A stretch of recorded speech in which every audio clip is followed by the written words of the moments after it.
demonstrating the correct use of a sickle scaler. A sickle scaler is a periodontal instrument used to remove supragingival calculus deposits on the crown of the tooth only. The design has a pointed tip with a triangular cross-section, 2 cutting edges, and a rigid shank. There's an anterior and posterior sickle. The anterior sickle is often a single-ended instrument that can be used on sides towards and away. We will be demonstrating the SN137 M7 anterior sickle. Anterior sickles are used on sextet 2 and 5.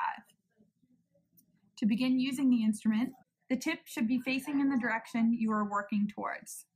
Start by placing the tip at the midline of the crown at the incisal third.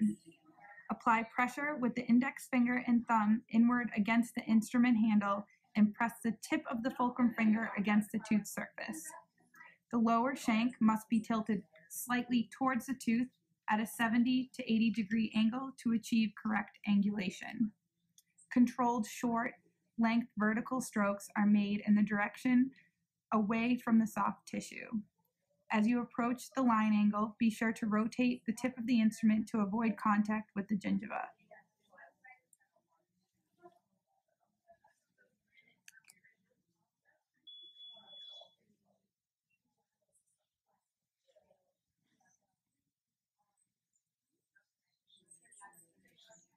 To complete the remainder of the tooth, change seating positions and change the direction of the instrument tip for sides away.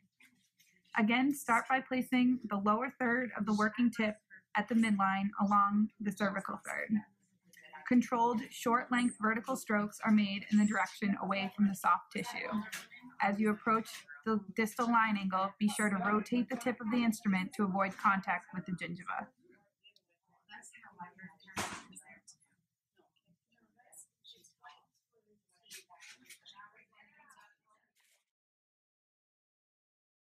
Posterior sickles are paired instruments with mirrored working ends.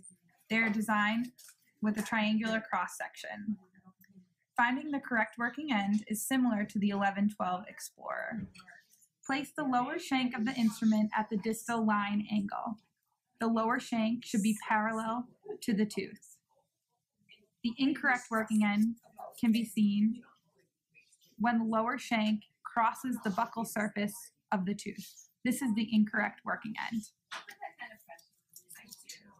To start the debriding process, place the lower third of the tip at the distal line angle facing towards the midline.